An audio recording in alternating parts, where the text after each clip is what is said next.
The number of Chinese ships sighted lately in the West Philippine Sea has dropped from over 100 plus to a 95 in the latest Philippine Coast Guard patrol report.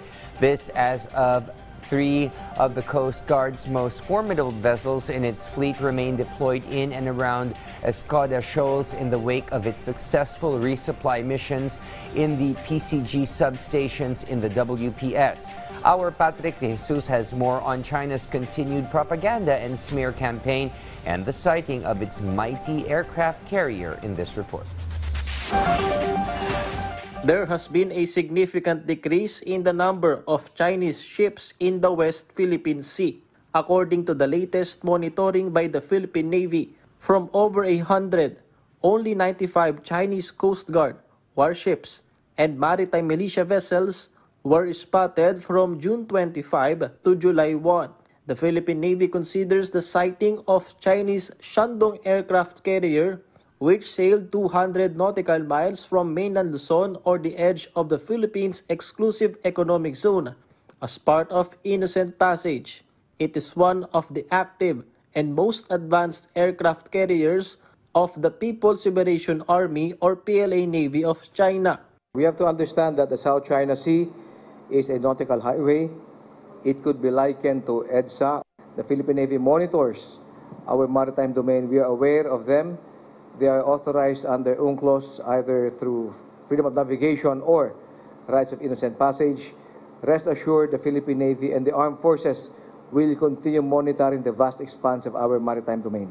Meanwhile, the deployment of one of the largest ships of the Philippine Coast Guard, the BRP Teresa Magbanwa, continues in Sabina or Escoda Shoal, which has been there for almost 3 months since the reported possible reclamation activities by China. In a video shared on X by PCG spokesperson for the West Philippine Sea, Commodore J. Tariela, in a rare occurrence, the BRP Teresa Magbanwa was joined by 3 other 44-meter vessels after a successful resupply mission to PCG substations in the West Philippine Sea. The China-owned tabloid also posted a video from the China Coast Guard, allegedly showing the delivery of construction materials to the BRP Teresa Magbanwa at Escoda Shoal. Even the bringing of cookies was questioned in the said video.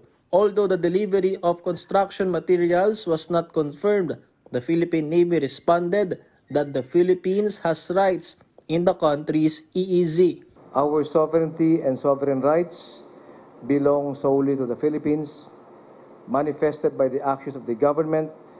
We can do anything that we wish to within our exclusive economic zone.